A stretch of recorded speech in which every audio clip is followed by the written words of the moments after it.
Olá, tudo bem? Meu nome é Claudete Martori e eu trabalho com terapias holísticas. Hoje eu vou apresentar um vídeo sobre mecânica quântica.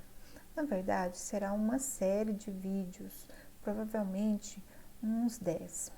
E cada aula vai estar separada da seguinte maneira. Vocês estão vendo aí que hoje é a aula 1 de 1, o átomo, para a gente entender o que é o átomo.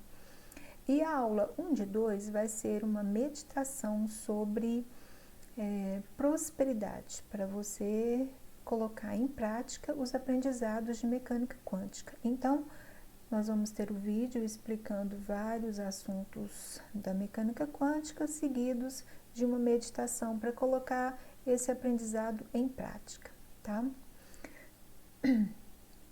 A mecânica quântica, ela estuda o comportamento da matéria e da energia no nível das moléculas, dos átomos e das partículas subatômicas, mas também se aplica no nível macro, no nível da vida, tá bom? Não é só uma coisa para os átomos.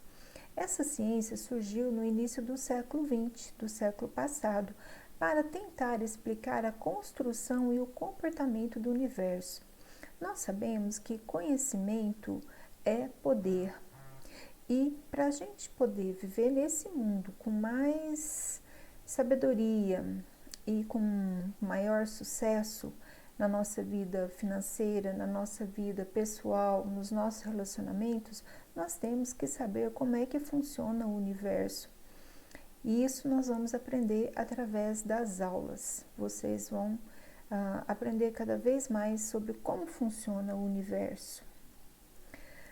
Esse ensinamento da mecânica quântica não é um ensinamento novo, isso é muito antigo. Os chineses já afirmavam, né, há 7.000 anos atrás, os indianos também, que a vida caracteriza-se pelo movimento e a transformação da energia Qi, que permeia todo o universo e que todas as coisas estão entrelaçadas, como se fosse uma rede de dimensão infinitas. Eles dizem que o universo se expande e se contrai, né? Assim como a respiração. Então, a mecânica quântica, na verdade, ela não é uma descoberta nova, ela é vamos dizer, uma redescoberta, é uma forma científica de se explicar o que as antigas civilizações já sabiam. Mas é bom, porque aí nós vamos entender as coisas cientificamente e não apenas de um modo esotérico ou espiritualista, vamos dizer assim. A mecânica quântica, ela nos dá evidências de que tudo no universo é consciência, que tudo é uma única onda, é assim que a gente chama, né? A gente diz que é tudo uma única onda, que é tudo uma consciência, que é o todo. Então, se a gente levar em consideração que o universo surgiu do Big Bang, então nós todos viemos de uma única fonte. Daí nós todos somos uma única consciência. Nós todos estamos entrelaçados. Então não existe apenas eu aqui e você ali. Nós somos todos um. Nós somos todos um. Nós e todos os reinos, não só a humanidade. A humanidade é una, mas a humanidade é una também com todos os reinos, com todo o universo e com os multiversos, não é? Que agora são multiversos. Ao longo das aulas, o nosso principal objetivo será mostrar que nós somos todos energia e que tudo é consciência e que estamos portanto, totalmente conectados e somos apenas um, somos todos um.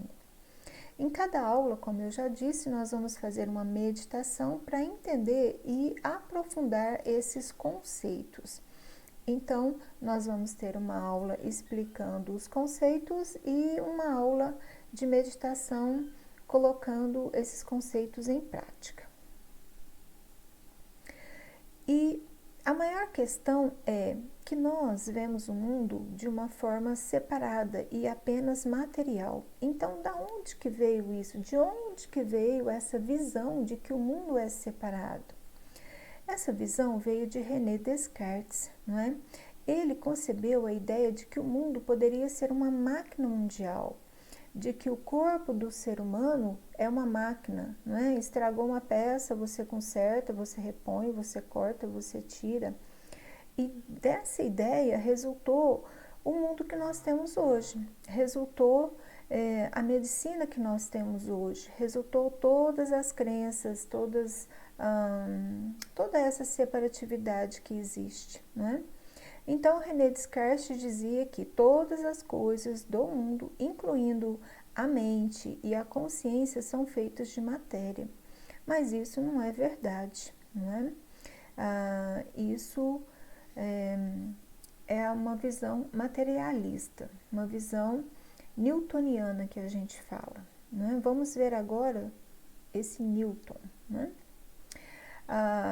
E naquela mesma época do Descartes, né, que foi de 1596 a 1650, mais ou menos na mesma época, um pouco após, veio Isaac Newton, que disse que as leis da física podem ser expressas em equações.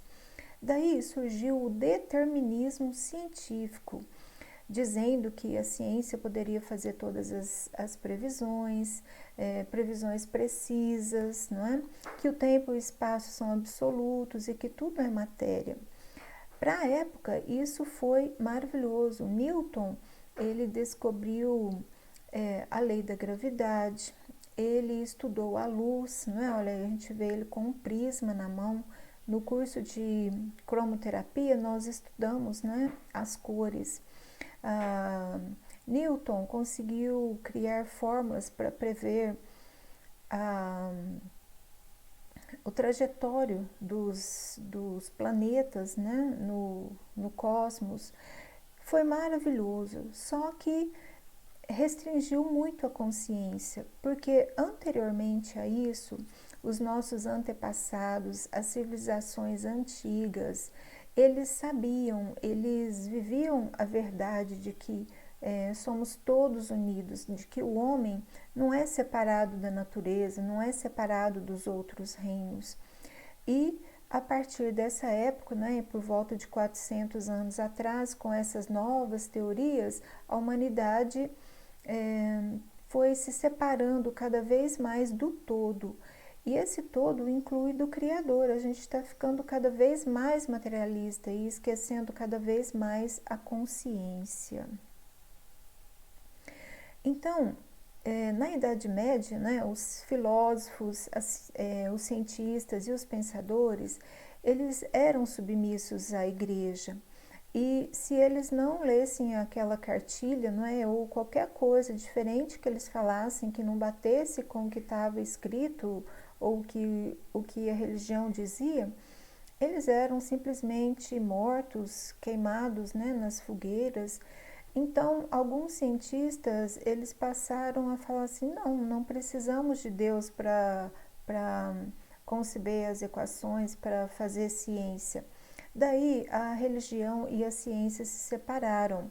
A igreja ficou com a parte, vamos dizer, espiritual e a ciência ficou com a parte material.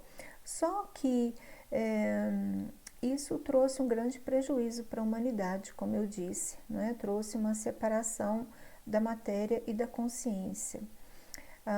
Então, nos últimos 400 anos, adotamos essa ideia, não é?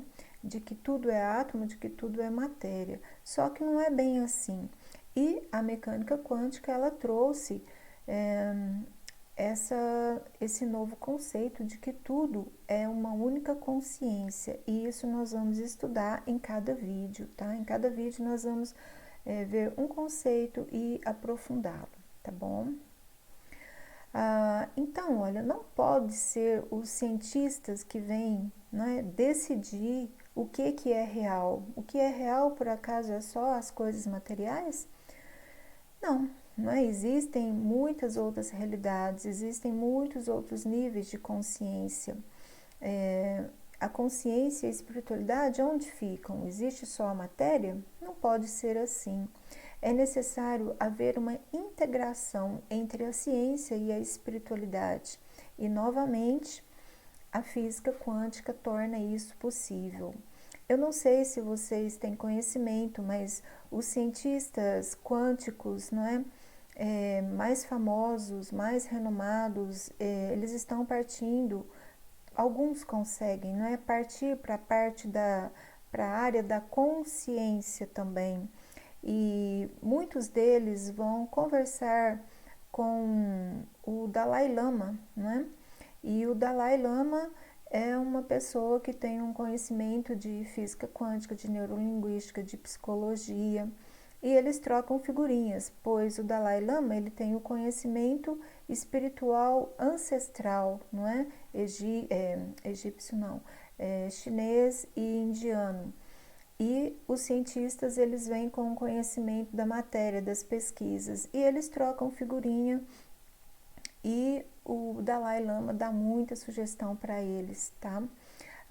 Então, os cientistas hoje em dia, não é, quânticos que querem ou que se dedicam e que se identificam com a parte da espiritualidade, eles estão estudando os livros antigos que nós vamos ver. E a física, né, repetindo, né, a física quântica confirma a ideia antiga de que a consciência e não a matéria é o substrato de tudo que existe.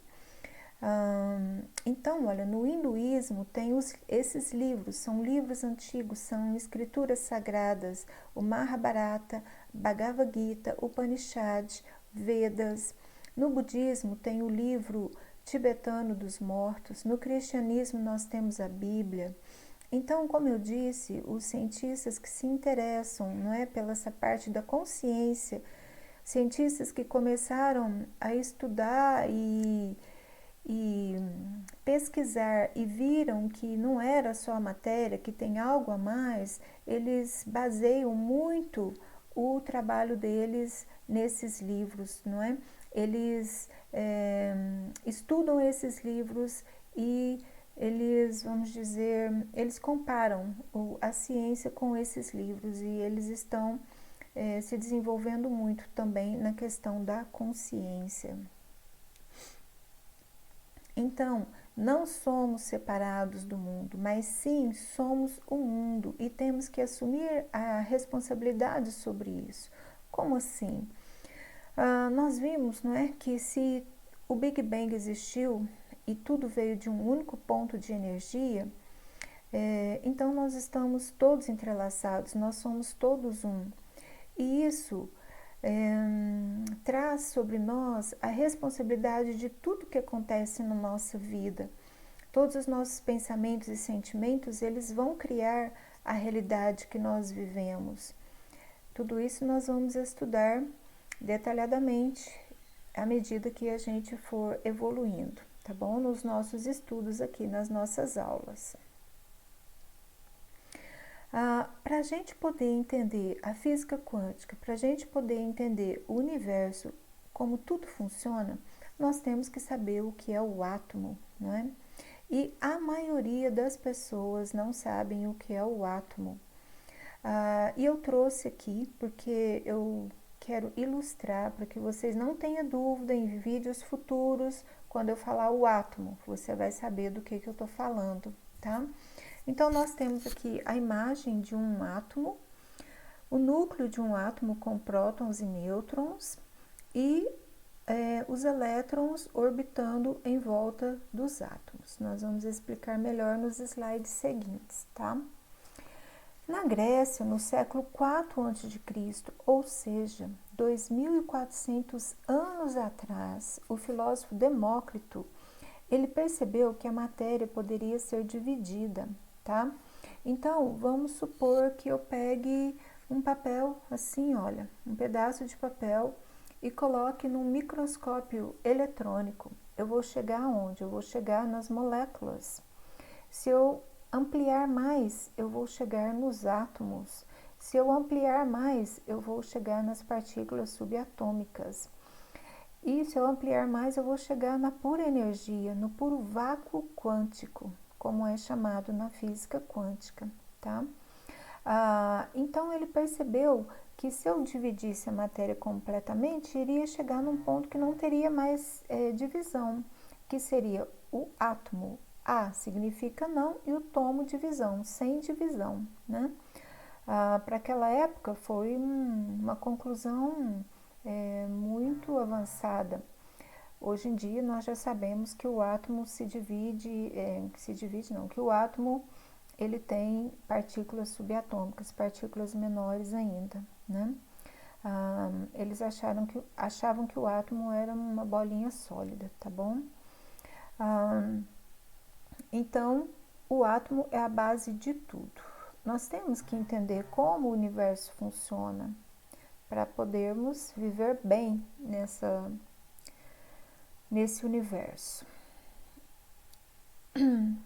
Então, tudo é feito de átomos. Eu, você, a casa, as árvores, as rochas, o sol, as galáxias, o universo, os universos, não é? Os multiversos. Tudo é feito de átomos.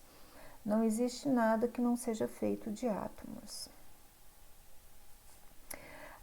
Voltando aqui no átomo, não é? A partir de 1800, muitas descobertas sobre o átomo foram feitas, não é? Rutherford, ele acreditava que o átomo, ele parecia com o sistema solar, então ele desenvolveu esse modelo atômico planetário. Seria como se o núcleo do átomo fosse o Sol e os elétrons em volta os planetas em volta fossem como os elétrons, tá? E também descobriu-se que o núcleo do átomo não era maciço, que ele era formado por prótons e nêutrons. Então, esse aqui é o modelinho do Rutherford, né? O núcleo com uma carga positiva de prótons e nêutrons e os elétrons girando em volta com uma carga negativa, tá? Porém, em 1913, esse modelo atômico ele caiu, tá? Ele caiu porque Niels Bohr disse que se os elétrons girassem daquela forma, né, que os planetas giram em torno da Terra, eles acabariam colidindo com o núcleo do átomo. E ele desenvolveu então o novo modelo atômico, né, de Niels Bohr. Niels Bohr é essa pessoa, né, foi um cientista muito avançado, e ele diz então que os átomos, que os elétrons giram dessa forma elíptica em torno do núcleo do átomo. Esse é um desenho e esse aqui já é uma foto melhor. Para a gente ter ideia, seria como se fosse um enxame de abelhas, tá? Em volta do núcleo do átomo. E essa última foto aqui em azul, essa aqui é uma foto mesmo de um átomo de hidrogênio, tá? Nós vemos aqui o núcleo e esses pontinhos aqui seriam os possíveis locais onde os elétrons estariam. Os possíveis, tá? Isso a gente vai estudar mais para frente nos próximos vídeos. Como assim os possíveis? Sim, os possíveis locais, tá? Isso tem muita implicação na nossa vida. Então, repetindo novamente para ficar bem claro. O núcleo do átomo, ele contém prótons e nêutrons. Prótons com carga positiva, nêutrons com carga neutra. Em volta do átomo giram os elétrons, que têm uma massa muito menorzinha do que o núcleo. Na verdade, quando se tenta focalizar um átomo, ele é um ponto, mas ele não é uma massa, é uma coisa assim bem esquisita. Na física quântica chama-se as esquisitices da física quântica. É por isso que a maioria dos cientistas ignoram essa parte quântica, tá? Porque tem umas esquisitices mesmo e a gente fica muito surpreso, muito surpreso com as descobertas, com os experimentos da física quântica. Todo átomo ele vai ter camadas de elétrons. Nós vemos aqui, olha, né, as bandas, as camadas, ele tem várias. Em cada camada ele vai poder ter um tanto certo de elétrons em volta. Meu cachorrinho tá aqui, eu vou apresentar para vocês, ele tá querendo colo. Esse é o Spy. Olha lá, Spyzinho bonitinho. Olha lá, meu bem. É muito apegado. Vamos lá pro chão, vamos? Depois eu pego. Ele foi adotado, gente. Então, para a gente ter uma ideia, se o núcleo do átomo fosse do tamanho de uma bola de basquetebol, um elétron estaria tipo lá em São Paulo de distância, tá? E a gente chega à conclusão, então, que somos basicamente espaços vazios com pequenos pontos de energia.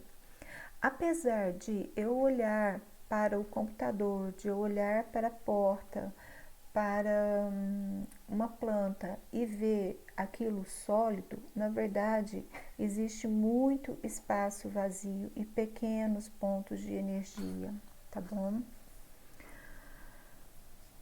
Todas as coisas do universo, incluindo os átomos, são feitos de consciência. Como assim? Átomo tem consciência? Tem, gente. Ele tem uma consciência básica, elementar, mas ele tem consciência. E ele responde ao comando da nossa consciência. Nós vamos aprender isso tudo ao longo das aulas.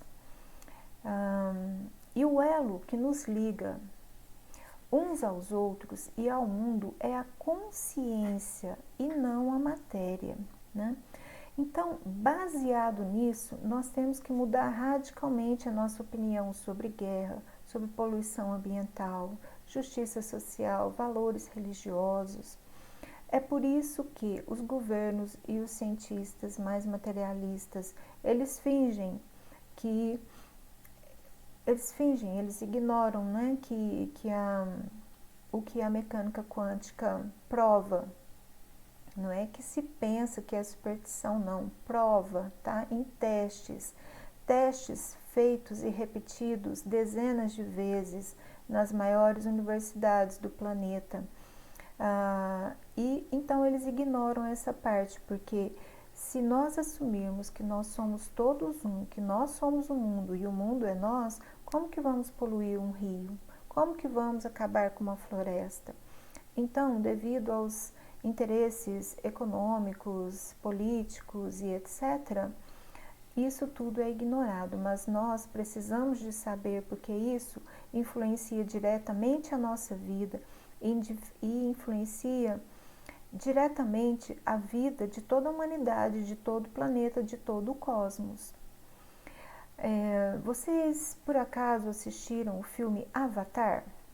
No filme Avatar, se não assistiram, eu recomendo, é um filme muito bonito. Tem uma árvore, essa árvore, ela funciona como, as raízes dela, não é? Funcionam como uma rede de neurônios conectando o planeta todo. Então, nós temos aqui, olha, uma rede de neurônios, isso aqui é um neurônio conectado a outro neurônio. E na verdade nós somos desse jeito, nós somos todos conectados, embora talvez não exista esses cordãozinhos ligando, não existe no plano da matéria, mas no plano etérico esses cordãozinhos podem até existir, tá? E olha aqui as árvores, né? Então no filme Avatar tem uma árvore, eu não consegui encontrar a imagem daquela árvore. Mas olha aqui, olha, tudo conectado, tá? Se vocês não sabiam, as árvores da mesma espécie se conectam embaixo, assim, através das raízes, assim como o ser humano dá as mãos, as árvores, vamos dizer, se dão as raízes e trocam nutrientes quando uma árvore está doente, elas trocam informações químicas, tá? Então, nós somos todos uma única consciência e eu espero que você tenha gostado desse vídeo. Peço para você deixar o seu like, para você se inscrever para receber notificação sempre que eu postar um vídeo novo. E agora eu vou encerrar essa aula e vou dar seguimento à segunda aula, a aula 1.2, explicando o que é prosperidade, como ter prosperidade e uma meditação para ampliar a nossa abundância e prosperidade. Fique na luz, Beijos de luz em seu coração. Até mais!